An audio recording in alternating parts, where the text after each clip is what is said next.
Hello and welcome back to my channel. I'm Sanya and today I have some juicy YA contemporary recommendations for you. I'm seriously so uncomfortable in front of the camera all the time.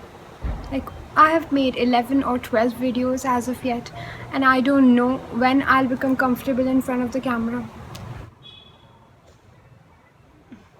So if you're wondering why I'm squinting, it's because it is 3:17 and I'm filming outside and it is very sunny and the sun is right over there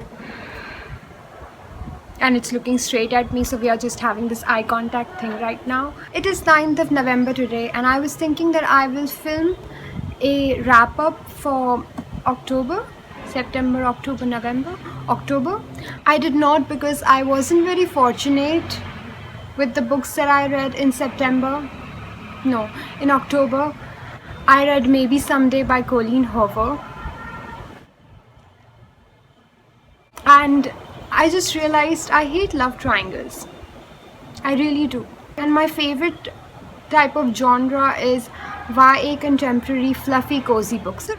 And I am not going to call it a guilty pleasure because I'm not guilty. I also read The Shining by Stephen King and it was not what I was looking for.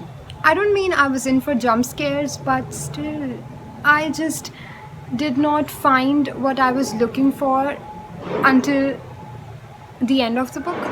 No, I did not even find what I was looking for throughout the whole book. And let me just say, it was not scary. But I think there was one thing which was intelligent of Stephen King to let us decide if there were actually some ghosts or was it just an extreme case of cabin fever, which I would say was actually schizophrenia. Because Jack showed so many signs of schizophrenia. He had hallucinations and delusions that the hotel was controlling him. I think that was a nice part. And I also enjoyed the history of the hotel in the book, but that didn't last for long. I read The Deal by Elle Kennedy, and I think it was my mistake that I don't make good choices. I also read Radio Silence by Alice Osman, and I think it was one of the highlights of my month. Fangirl by Rainbow Rowell is my favorite book, and I've heard that people who like Fangirl, Radio Silence is kind of for them. Like if you like Fangirl, you will like Radio Silence. And I did actually, and there were similarities between the two books, but there were also differences. So if you've read Fangirl and you like it, and even if you don't like Fangirl, you should read Radio Silence because it is one of a kind. I think Frances is the most relatable character that I've read about after Kath.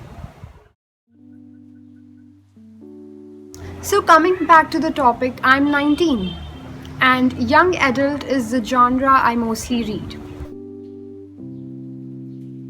First up on my list is a book which I know has already been recommended to you, but I'm still going to do it anyway. It is called Paper Towns by John Green.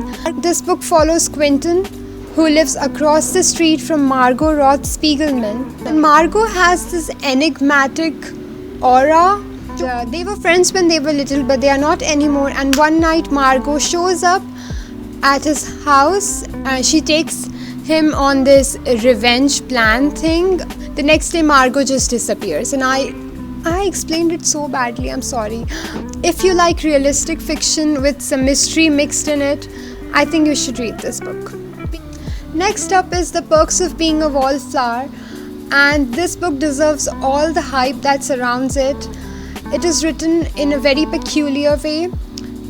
Charlie is writing letters to someone and we don't know who someone is, and we're reading those letters. We only know what Charlie chooses to tell us.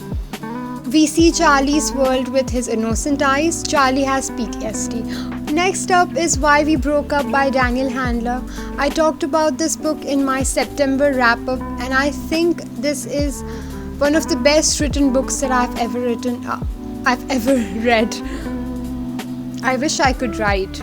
Now this book also features letters, and the author again has a very peculiar way of telling us the story. But it is very different from The Perks of Being a Wallflower. Min is giving Ed her ex-boyfriend this box, and this box contains all these objects which remind Min of Ed and why they broke up. She's writing him a letter where she tells him the reasons behind why all those objects are in the box and the reasons why they broke up. That is it. It is a very, very beautifully written book, and it is heartbreaking. I've heard from unknown sources that this book puts its readers in a slump. I know it's a very, very slow read, but it's worth it. The next book is Looking for Alaska Again by John Green, and I gave this book 5 stars. And it has its set of flaws, but I couldn't help myself. I gave it 5 stars. Alaska Young, wherever you are, I hope you're okay. Writing, very, very good. What else can you expect from John Green? It's been a while since I read this book, but I still think of it every other day. It's one of those books that got through me.